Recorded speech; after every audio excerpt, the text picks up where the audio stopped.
우리 사랑하는 교우 여러분, 요즘 여러분의 가정들이 모이면 주로 나누는 대화의 소재가 여러분 뭔가요? 어떤 대화를 많이 나누세요? 요즘 주로 이 백신 맞았냐? 또 후유증이 있냐 없냐? 또 어떤 분들은 계속 우리 집값 문제, 그렇죠? 집이 있으신 분들은 특히 또 집값이 얼마나 올랐냐? 요즘 또 젊은이들은 아주 요즘 전 세계에 히트치고 있는 드라마 오징어 게임 봤냐 안 봤냐 이런 것들을 대화를 하시는 것 같아요. 또 그 밖에 여러분 어떤 대화를 하십니까? 저희 집은 요즘 대화의 소재가 운전입니다. 운전. 지금 운전면허를 따고 있고 또 딴 사람도 있고 구성원들이 그렇습니다. 그래서 한번 운전하고 왔는데 뒷자리에서 역시 또 그날도 운전에 대한 대화를 해요. 과연 고속도로를 나갈 수 있을까? 나는 다른 거 모르겠고 주차가 너무 힘들다. 또 어떤 사람은 딴 거 걱정 안 되는데 사고 나면 어쩌나. 그리고 마지막에 제 귀에 싹 들어온 얘기가 있어요. 아빠가 옆자리에 없어도 내가 과연 혼자 운전할 수 있을까? 여러분 운전 초보 경험자들 기억나시죠? 아빠가 동행자가 없는데도 나 혼자 운전할 수 있을까? 한번 따라 하실래요? 과연 혼자 잘할 수 있을까? 여러분 이 질문은요 사실 운전 초보자만의 질문이 아니라 어떻게 보면 인생의 본질적인 질문 아닌가요? 나는 혼자 잘할 수 있을까?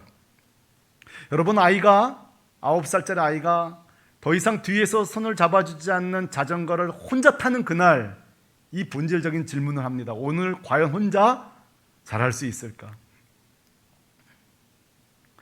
회사를 박차고 야심차게 새로운 창업을 하는 한 사업가는 이 질문을 던집니다. 과연 나 혼자 잘할 수 있을까? 평생 함께 살아온 배우자를 먼저 천국에 보내고 그 덩그러니 큰 집에서 자야 하는 첫날 밤 이 질문을 던집니다. 나는 혼자 살아갈 수 있을까? 여러분 어떻게 보면 이 질문은 자전거 타는 9살짜리의 질문이 아니라 결국 인생은 혼자라는 대명제 가운데 시간이 흐르면 흐를수록 익숙해져야 되고 자주 던지게 될 질문이 이것입니다. 나는 혼자 잘할 수 있을까? 그러나 사랑하는 성도 여러분, 오늘 이 아침에 결국 인생은 혼자라는 사실이 진리임에는 불구하지만 결코 여러분이 시무룩하거나 낙심하거나 외로워하지 않으셔야 될 이유가 있습니다. 저는 오늘 이 아침에 단순히 심리적으로 여러분들을 위로하고자 하는 게 아니에요. 분명한 이유가 있기 때문에 그렇습니다. 여러분 그것은 우리 구주 예수님의 약속의 말씀 때문에 그래요. 마태복음 28장 20절 끝에 이렇게 말씀하셨습니다. 주님의 말씀입니다. 같이 읽습니다. 시작. 볼지어다 세상 끝날까지 너희와 항상 함께 있으리라 하시니라. 묻습니다. 여러분 주님이 언제까지 함께 하신다고요? 세상 끝날까지. 실제 세상의 끝날이기도 하지만 미시적으로 볼 때는 여러분의 인생의 끝날까지 주님은 함께 하신다는 거예요. 성도 여러분, 저는 오늘 대답을 강요할 마음은 없지만 진실되게 여러분에게 묻고 싶어요. 사랑하는 성도 여러분, 이 사실을 믿습니까? 주님이 나와 함께 하신다는 사실을 믿습니까? 여러분이 이 말의 출처가 이정철의 말이라면 안 믿으셔도 됩니다. 그러나 오늘 예수님의 말이라면 아멘으로 받으시기 바랍니다. 그래서 우리는 선포해야 돼요. 한번 따라 하십시다. 주님 나와 함께 하십니다. 옆 사람에게 선포하십시오. 주님 나와 함께 하십니다. 우리 가정에 계신 분들 가족들에게 선포하십시오. 주님 당신과 함께 하십니다. 여러분 성도 여러분, 이게 성도예요. 성도는 반드시 두 가지 확신이 있어야 돼요. 하나는 구원의 확신이에요. 주님이 나를 위해 십자가 죽으셨다. 아멘. 또 하나의 확신은 동행의 확신이에요. 주님 부활하셔서 나와 동행하신다. 우리는 주님을 추모하거나 어느 공간에 가서 아련하지 않아요. 주님 부활하셔서 우리 인생 가운데 같이 사십니다. 제가 종종 설교 시간에 반복해서 말씀드립니다만 아무리 말해도 지나치지 않는 말이 이거예요. 많은 대부분의 성도들이 구원의 확신은 있는데요, 우리 삶 속에 동행의 확신은 종종 부재해요. 제가 섬기던 교회에 별명이 헤르만 권사님이 있어요. 헤르만 권사님. 진짜 이 이름이 헤르만이 아니라 이분이 어린 시절부터 문학소년인데 헤르만 헤세에게 푹 빠져가지고 제가 헤르만 권사님이 부르는데, 우리가 이제 그 성경 공부 나눔할 때도 늘 결론은 이분은 헤르만 헤세의 결론을 가지고, 헤르만 헤세가 이렇게 말했다고. 여러분, 헤르만 헤세 그렇게 말했잖아요. 인생이란 고독 그 자체이다. 근데 늘 이렇게 아쉬운 게, 이게 나눔하다가 마지막에는 이렇게 문학을 가지고 이렇게 결론을 내는 종종 있지요. 여러분, 문학이 인생에 도움이 됩니다. 저는 노래 좋아하죠. 여러분, 정말 노래가 이렇게 위로가 되는지 종종 몰라요. 굉장히 위로가 돼요. 그러나 여러분, 주의하실 게 있어요. 많은 경우 문학이 허무함의 토대를 둘 때가 있습니다. 많은 노래들이 막막함에 바탕을 둔 작품들이 많다고요. 요즘 드라마들이 얼마나 재미있는지 몰라요. 요즘 뭐 넷플릭스란 이 플랫폼이 생겨가지고 뭐 들어가기만 하면, 옛날에는 우리 막 빨리 퇴근해가지고 그 시간 맞춰서 막 드라마, 요즘 그럴 필요 없어요. 그냥 이렇게 키면 내가 보고 싶은 드라마가 나오는데, 드라마가 얼마나 재미있는지 몰라요. 그러나 여러분, 주의하십시오. 영혼의 양식은 먹지 않은 채 진리는 없는 가운데 예수님의 말씀은 공허한 채 문학과 노래 외 드라마에는 심취하지 마십시오. 이 시간에 여러분, 주님의 음성으로 들으시기 바랍니다. 많은 분들이 말씀 없이 너무 드라마에 심취되어 있어요. 우리가 주일 성수 안 하고 헌금 안 하고 이런 것들은 막 흔들렸다고 생각해요. 근데 여러분, 말씀 없이 드라마 보는 거 죄일 수 있습니다. 말씀 없이 음악만 듣는 거 죄일 수 있습니다. 얼마든지요. 여러분, 이어령 씨가 지성과 영성이라는 만남이라는 책에서 그랬죠. 자기가 예수 믿게 된 이유를 얘기하면서 딸이 죽었을 때에 문학이 나에게 아무런 대안을 줄 수 없었다는 거예요. 학문이. 그리고 그가 예수를 믿게 됩니다. 누가 그랬어요? 문학은 명답이긴 하지만 성경은 정답이라 그랬어요. 여러분, 문학 수준의 인생을 사시지 마시기 바랍니다. 이 땅의 노래 수준의 인생을 살지 마세요. 이 땅의 드라마 수준의 인생을 살지 마세요. 성경이 진리입니다. 저는 오늘 아가서 마지막 설교하면서 또 한 번 이 마지막으로 아가서를 설교해야 되겠다 마음먹은 이유는, 오늘 이 아가서에도 고독한 이 여인이 등장하는데, 이 여인도 인간이 가진 그 보편적인 고독을 이라는 실존을 경험하게 되는데, 여기서 이 여인이 버텨냅니다. 사실 신앙의 모델이죠. 그러나 저는 오늘 이 여인을 단순 신앙 모범으로 삼는 인간극장식 모범적 설교를 할 생각은 추호도 없습니다. 오늘 성도님들이 오늘 제 설교를 잘 따라올 것은 억센 이 여인을 제가 소개하려는 게 아니라 그 내면의 힘이 뭐냐는 거예요. 이 여인이 고통과 핍박과 혼자됨 속에서 과연 잘 살 수 있을까? 이 고독 속에서도 이겨낸 그 내면의 힘이 뭐냐? 그것을 여러분 좀 관심을 가지고 오늘 설교를 참여해 주시기 바라요. 자, 오늘 본문을 읽으면서 지금까지 살펴본 것과 달리 여러분 꽤 놀라셨을 거예요. 왜냐하면 우리는 아가서는 신나는 사랑이라기로 알고 있었거든요. 그러나 오늘은 웬일인지 애가가 등장합니다. 이 여인의 애간장타는 슬픈 노래가 등장해요. 6절에 이 여인의 이 슬픈 마음이 이렇게 말합니다. 내가 문을 열었으나 그는 벌써 물러갔네. 그가 말할 때에 내 혼이 나갔구나. 내가 그를 찾아도 못 만났고 불러도 응답이 없었노라. 이렇게 말해요. 지금 이 여인은 혼이 나갔다. 쉬운 성경에는 마음이 무너졌다 이렇게 말하고 있는데, 왜 이렇게 절망의 상태가 됐죠? 사랑하는 여인이 떠난 거예요. 한마디로 혼자 남겨진 거죠. 우리가 지금까지 설교 서론에 계속 말한 것처럼 혼자라는 실존 상황이 온 거예요. 여러분, 이 여인도 이렇게 말하지 않았을까요? 나 혼자 잘 살 수 있을까? 이렇게 말이죠. 자, 이 구조를 보세요. 너무너무 사랑하는 연인, 이 왕이라고 합시다. 왕이 떠났어요. 그리고 남겨진 여인. 자, 오늘 저는 아가서 마지막 설교를 하면서 조심스럽게 이렇게 적용할 수 있지 않을까 한번 시도해 볼 거예요.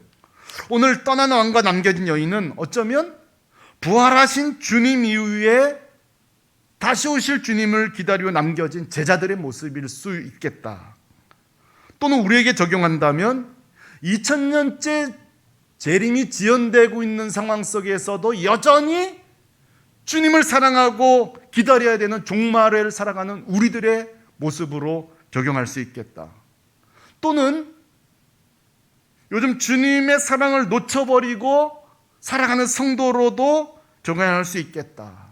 자, 이것이 아주 무리한 해석이 아니라면 이 여인의 오늘 태도는요, 그 전제하에 이 종말을 사랑하는 성도인 우리들에게 큰 유익이 될 거라고 저는 기대감을 가지고 설교 준비를 했습니다. 이 여인의 버티는 모습, 이 여인의 말 한마디 한마디가 그렇구나, 저것이 종말을 살아가는 성도의 모습일 수 있겠구나, 그런 열망을 가지고 오늘 말씀을 준비했는데요. 자, 오늘 여기 8절에 보면 이 여인의 첫 번째 행동입니다. 첫 번째 행동은요, 이 여인은 낙심과 절망 가운데 방구석에 처박혀 있지 않았어요. 지금 왕을 찾기 위해서, 연인을 찾기 위해서 바깥으로 나옵니다. 그리고 8절에 여인들의, 그 주변의 예루살렘 여인들에게 요청을 해요. 나랑 같이 좀 이 연인을 찾아달라고. 그리고 혹시 내 연인을 만나게 된 내가 너무 사랑한다고, 병이 났다고 꼭 전해달라고 요청을 합니다. 자, 그런데 이게 구절이 재밌어요. 자, 여러분이 이런 요청을 받았다고 쳐봅시다. 여러분 길 가다가 어떤 사람이 아이고 아주머니 내 아들을 잊어버렸다고, 내 아이 좀 찾아달라고 이렇게 말한다면 여러분 어떻게 하는 게 정상적인 반응이에요? 어이구 그렇냐고, 찾자고 같이, 호의적인 반응을 보여야 되는데 여러분 9절의 이 여인들의 질문이 좀 묘해요. 이게 긍정도 아니고 부정도 아닌. 자, 9절을 그 어감이 좀 살도록 제가 현대인의 성경으로 찾아왔는데 한번 여러분 앞에 화면을 보면서 같이 한번 읽어보십시다. 시작. 여자 중에 가장 아름다운 미인이여, 내 사랑하는 님이 다른 사람보다 나은 것이 무엇인가? 그가 얼마나 잘났다고 내가 우리에게 이런 부탁을 하는가? 이렇게 말해요. 그럼 한번 느낌이 어때요? 이게 호의적인 느낌이에요? 어떻습니까? 지금 분명 이 여인들의 질문의 요점이 뭐냐면 지금 이 떠난 사람을 기다려야 될 이유가 뭐야? 이렇게 묻는 거예요. 다른 남자보다 나은 점이 뭐지? 뭐가 그렇게 대단해? 얼마나 대단하길래 이렇게 기다리는 거야? 우리 표현을 하면 다른 남자도 많잖아? 뭐 여기까지도 확대해서 갈 수 있을 것 같아요. 자, 여러분 묻습니다. 이 여인들이 지금 연인을 잊어버린 이 여인에게 이 말투가 위로가 되었을까요? 이 질문이 도움이 되었을까요? 저는 오히려 혼동케 하는 질문이라고 생각해요. 제가 읽은 책에 보니까 질문에도 세 종류가 있다고 해요. 질문을 할 때 하나는 관심 유발형 질문이 있어요. 선생님들이 많이 써요. 자, 여러분 이 화면을 보시죠. 이 화면은 무슨 모양일까요? 관심을 유발하는 질문이 있어요. 어떤 질문은요, 의심 유발형 질문이 있어요. 과연 그럴까? 오늘 설교가 10시 내에 끝날까? 또 하나는요, 확신 유발형이 있어요. 여러분 이런 것이 아닐까요? 믿음이란 이런 것이 아닙니까? 여러분 이런 질문에도 세 종류가 있다고 하네요. 자, 여러분 이 여인의 경우는 어떤 경우일까요? 사실은 의심 유발형 질문이죠. 그 여인이 좋은 점이 뭐야 도대체, 남자가? 왜 우리가 도와줘야 되지? 여러분 의심 유발형 전문가가 여러분 창세기에 나오는 뱀 아닙니까? 선악과 인정한다. 진짜 그거 먹으면 죽는 거 맞아? 보통 아이들에게 확신이 있어도 맞아? 그러면요, 그게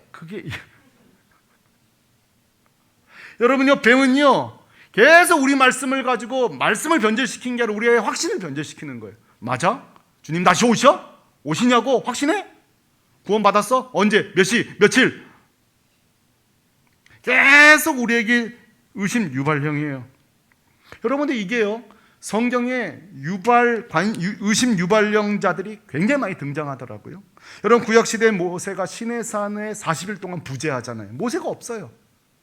그때 백성들이 의심 유발 질문들을 계속 합니다. 우리를 구원자가 누구지? 우리 여기까지 이끈 자가 누구지? 누구지? 금송아지 만들자. 초대교회 예수님 부활하신 걸 믿지 못해요. 예수님 어디로 갔나? 어디 가셨지?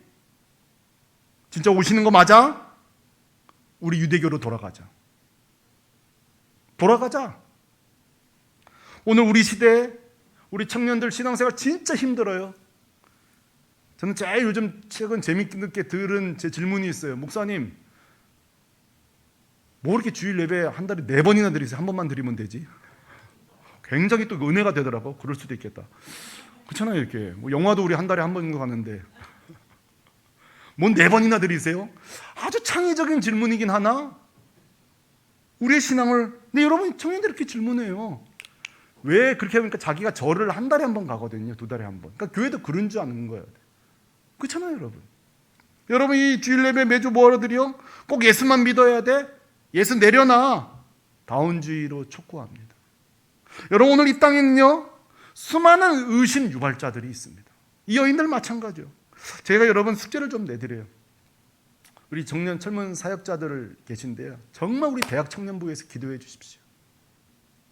요즘 옛날에는 우리 나가면 군대에 가도 내무반에 한두 명, 3명은 예수 믿는 애들이 있었어요.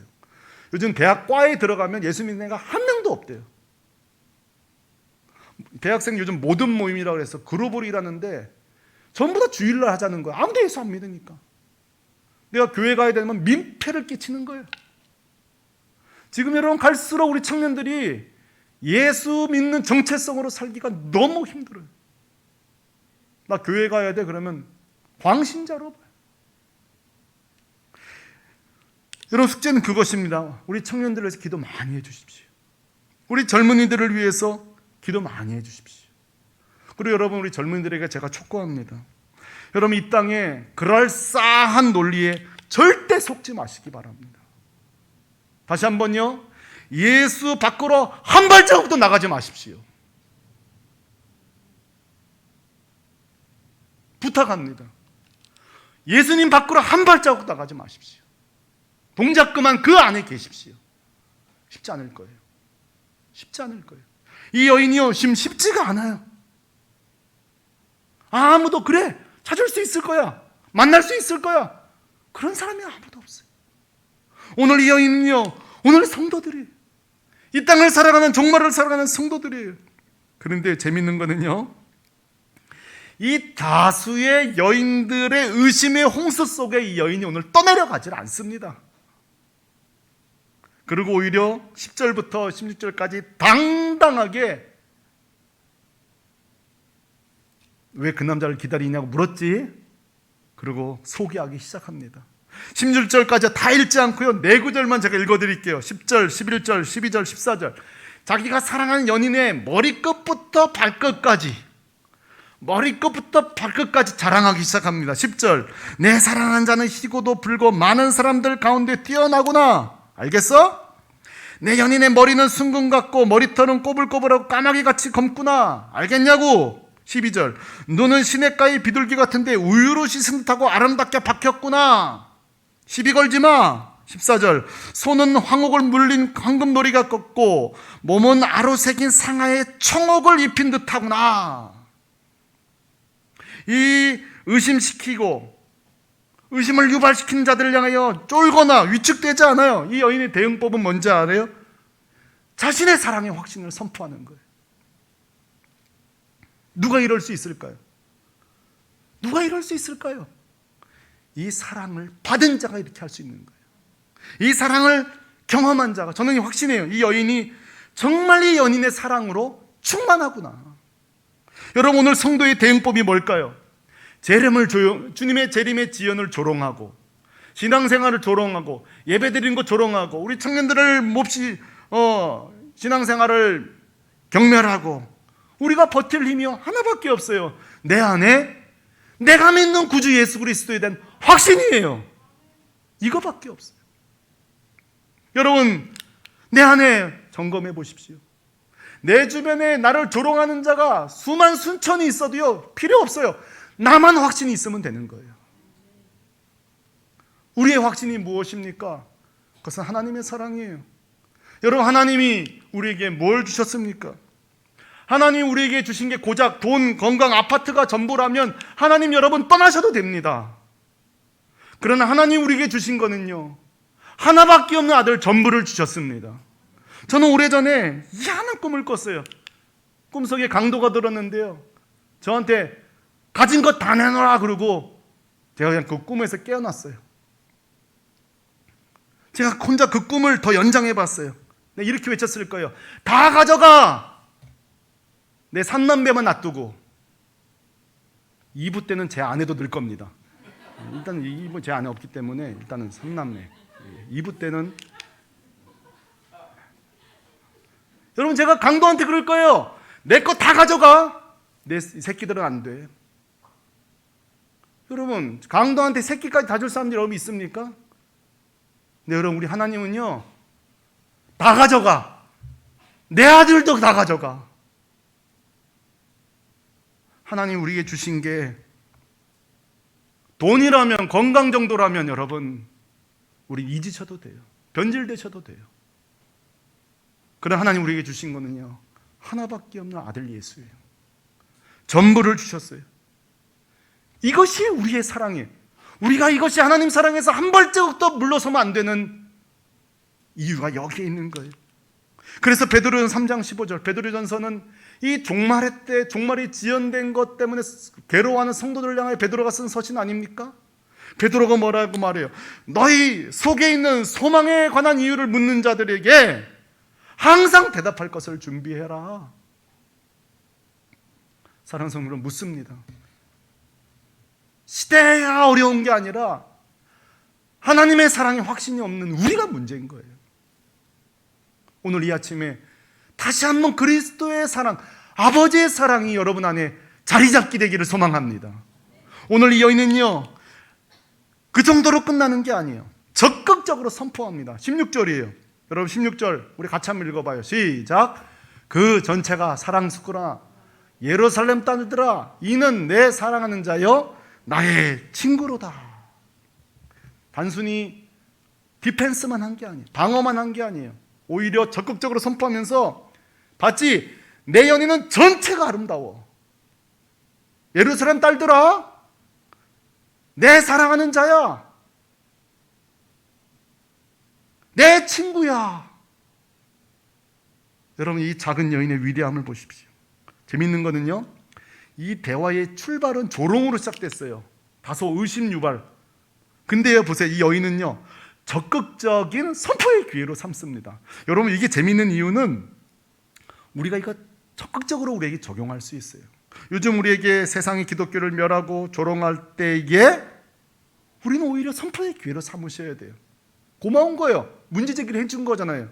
기독교의 나음이 뭐야? 왜 예수 믿지? 왜 너는 딴 종교 안 가지? 여러분, 우리는 그 기회를 이 여인에게서 배울 수 있어요. 예수를 믿는 이유를 말하는 기회로, 내가 가진 복음을 선포하는 기회로. 제가 아는 권사님은 자기 처녀적 이야기를 해줘요. 자기 마을에서 예수 믿는 사람들이 없었대요. 근데 어느 집안이 자기를 딱 낙점했다는 거예요. 부유한 집안이. 자기도 싫지 않았다는. 근데 예수를 안 믿으니 나는 결혼하지 않겠다 마음을 먹었는데, 아예 그 집에서 이 여인을, 이 권사님을 찾아온 거예요. 아들을 결혼시키기 위해서. 근데 이 우리 권사님이 얼마나 여러분 대단한지 아십니까? 그러면 가족들 다 모이라고 그러겠대요. 다 모이라고. 제가 만나러 가겠다고. 그 가족들이 다 모였대요. 모이고 나니까 이 권사님이 뭐라고 했냐면, 제가 아드님을 싫어하는 건 아닙니다. 여러분의 집안이 우리 마을에서 아주 인격적인 집안 얘기를 제가 들었습니다. 그걸 싫어하는 게 아닙니다. 다만 나는 예수 믿는 처녀입니다. 나는 내가 예수 믿어야 되고, 나는 예수 믿는 가정으로 시집가려고 어릴 때부터 마음을 먹었고, 장시간을 설명했는데요, 어떻게 됐을까요? 어떻게 됐을까요? 자, 그 집안의 아버님이 그 얘기를 다 들은 후에 일어나서 그랬대요. 오늘부터 우리 집은 다 예수 믿기로 한다. 예, 남의 집 얘기니까 더 아멘 안 하실 거라고 생각했어요. 예. 이 권사님이 깜짝 놀랐대요. 그리고 그 집안이, 그 아버지가 그날로 술 담배 끊어버리고 교회 나오기 시작했대요. 교회 뭐 성전 하나밖에 없잖아요. 여러분, 이런 일이, 이게 사람의 능력이에요? 이게 사람의 기술이냐고요? 아니요. 복음을 전하는 그곳에 주님이 함께 하십니다. 주님이 역사하시는 거예요. 사도행전 2장에도 보면요, 그들이 마가다락방에 성령 충만 받을 때 조롱하잖아요. 뭐라고 조롱하죠? 이들이 낮부터 세술에 취했구나. 기억나세요? 그때 여러분 2장 14절에 보면 베드로가 일어나서 이 일을 너희에게 알게 할 것이라 하면서 조롱을 복음의 기회로 바꿔요. 그리고 조롱이 어떻게 바뀌죠? 내가 어찌할꼬 하면서 회개의 역사가 일어나요. 사도 바울은 여러분 가는 곳곳마다 재판을 많이 받았습니다. 복음 때문에. 근데 재밌죠? 그 재판의 기회를 오히려 복음을 증거하는 기회로 샀습니다. 잘 쓰는 표현이 뭐죠? 부형들이여, 이제부터 여러분 앞에서 변명하는 말을 들으십시오 하면서 자기 변명하는 줄 알았는데 복음을 전하는 거예요. 그때 창간하던 자들이 마음이 흔들리고 예수를 믿게 되고, 빌립보서에 보면 감옥 안에 간수가 예수를 믿게 되어지는, 할렐루야. 다 뭐예요? 조롱이 복음의 기회가 되는 거예요. 우리 어린 시절에 들었던, 전 잊지 못해요, 그 최건능 목사님이란 분이 예수 때문에 끌려가서 그렇게 매를 맞았다고 그러잖아요. 근데 기억나세요? 우리 들었던 거? 한 대 때리면 예수, 두 대 때리면 천국, 세 대 때리면 예수 천국. 너는 이렇게 맞으면 맞을수록 이 얘기만 하냐 했더니만, 내 안에는 예수로 꽉 차 있기 때문에 누르면 예수만 나온다고. 내 안은 예수로 꽉 차 있기 때문에 때리라고 누르면 예수밖에 나올 게 없다고. 여러분, 고문장을 복음의 장소로 바꿨어요. 오늘 이 여인이 조롱의 장소를 적극적인 복음의 장소로 바꿨던 것이 말이죠. 사랑하는 성도 여러분, 이 종말의 때를 살아갑니다. 베드로, 바울, 최건능 목사님, 저와 여러분. 이 여인 뭘로 이겨냅니까? 그 여인에 대한 적극적인 사랑과 그 연인에 대한 확신 때문이죠. 그러므로 저와 여러분, 오늘 설교에 처음으로 돌아갑니다. 과연 나 혼자 잘 살 수 있을까? 주님이 이렇게 말씀하십니다. 얼마든지 살 수 있지. 내가 너와 함께 할 거니까. 내가 너와 동행할 것이니까. 언제까지요? 세상 끝날까지. 이게 주님의 약속이에요. 이 주님의 위대한 사랑을 깨달은 바울은 뭐라고 그랬죠? 누가 우리를 그리스도의 사랑에서 끊으리요? 환난이나 공고나 박해나 기근이나 적신이나 위험이나 칼이야. 이 모든 일에 우리를 사랑하시는 이로 말미암아 우리가 넉넉히 이기느니라. 사람이 아니에요. 나를 사랑하시는 이. 그러므로 종말을 사랑하는 성도 여러분, 오늘 이 여인이 우리에게 보여주는 그 내면의 힘은 그리스도의 사랑, 복음이에요. 하나님에 대한 그 힘이에요. 여러분, 캐톨릭에 가면요, 이 묵주를 나눠줍니다. 묵주 해보셨어요? 저는 많이 봤어요. 자애하신 마리아여, 거룩하고 거룩하시도다. 나와 함께 하시니 나 또한 거룩하도다. 잘하죠? 네. 우리도 이거 하나씩 나눠드릴까요? 여러분, 이 묵주가요, 은근히 도움이 돼요. 어떤 면에서 계속 확신을 주면서 이걸 그 개수만큼 하잖아요. 우리는 이렇게 묵진 안 하지만 여러분, 우리에게도 이런 선포가 좀 필요해요. 좀 배울 건 배워야죠. 그분들 하루에 이걸 몇 번 하는지, 아침, 점심, 저녁에. 자애하신 마리아여, 거룩하고 거룩하시도다. 거룩한 아기와 함께 하시니 나 또한 함께 하시도다. 계속. 저는 그래서 오늘 우리만의 숙제를 내드립니다. 여러분, 우리도 오늘 하루에 3번 꼭 선포하십시오. 아침 출근할 때 한번 따라하시죠. 오늘도 주님과 함께. 아멘. 출근할 때에 아침 인사, 오늘도 주님과 함께. 좀 뭔가 좀 비슷해가지고 약간 좀 그럴 수 있지만, 두 번째, 힘들고 외로울 때 나는 혼자가 아니다. 아멘. 여러분, 문제가 생겼을 때에 주님이 이 문제를 알고 계신다. 자, 여러분, 지금 교회에서는 되는데 집에 가면 잘 안 돼. 이 요리랑 똑같아요. 요리 방송 볼 때 할 수 있을 것 같은데 직접 해보면 엉망진창돼요. 연습하셔야 돼요. 한번 따라 하십시다. 아침에 오늘도 주님과 함께 외로울 때 나는 혼자가 아니다. 문제가 생길 때 주님이 이 문제를 알고 계신다. 여러분, 이 선포를 우습게 보지 마십시오. 오늘 이 선포가 왜 중요한 거 아니? 오늘 6장 1절에 보면 이 여인들의 조롱이 바뀌었어요. 자, 6장 1절 같이 읽겠습니다. 시작. 여자들 가운데서 어여쁜 자야, 내 사랑하는 자가 어디로 갔는가? 내 사랑하는 자가 어디로 돌아갔는가? 우리가 너와 함께 찾으리라. 이 여인들이 바뀌었어요. 저는 이것이 종말을 사랑하는 능동적인 구속사를 살아가는 성도의 모습이라고 생각해요. 그냥 천국 티켓 들고 주님 언제 오시겠지? 내가 그리스도인 거 알리지도 않은 채 살아가는 것이 아니라 적극적으로 세상을 변혁하고 조롱하는 자들을 변혁시키고 살아가는 거죠. 그것이 바로 오늘 성도들의 삶이에요. 종말을 사랑하는 성도 여러분, 우리가 믿는 예수님은 우리를 끝까지 사랑하십니다. 우리가 믿는 예수님은 분명히 오십니다. 속히 오십니다. 조롱과 수치와 타락이 있는지라도 주님은 나와 함께 하십니다. 의심 유발자들이 수많은 이 땅 속에서도 주님은 항상 우리에게 확신을 주십니다. 날마다 저와 우리 아침, 점심, 저녁 이 확신 가지고 믿음으로 걸어가시길 바라요. 로마서 4장 20절 말씀처럼 믿음이 없어 하나님의 약속을 의심치 말고 믿음으로 견고하여져서 하나님께 영광 돌리는 우리 성도들 되시기를 주님의 이름으로 축원합니다. 우리 같이 이 시간 찬양 같이 부르겠습니다. 다 같이 자리에서 일어나서 이 찬양 부를 때에 우리의 마음을 대변해 주는 것 같아요. 아침 안개 눈앞가리든 나의 약한 믿음이 의심돼요. 빗줄기에 바위 패이듯 나의 작은 소망이 사라져요. 근데 주님이 이렇게 말씀하시네요. 아무것도 염려하지 말래. 외로움에 방황하지 말래요. 내가 상한 마음 씻어줄 것이고 내가 동행해 주신다고 약속하십니다. 오늘 이 찬양 부르시면서 주님 나와 함께 하신다. 주님 내 문제를 이미 알고 계신다. 끝까지 함께 하신다. 확신 가운데 이 찬양 같이 부르는 이 아침 되기를 소망합니다.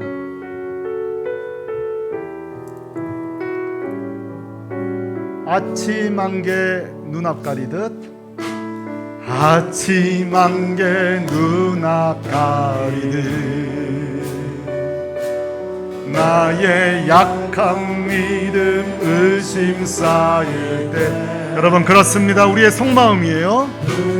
그렇게 다가온 주의 아무것도 염려하지 마라. 아멘. 아무것도 염려하지 마. 빗줄기에 바위 패이듯 빗줄기에 바위 패이듯 나의 작은 소망 사라져갈 때 작은 소망 사라져 고요하게 들리는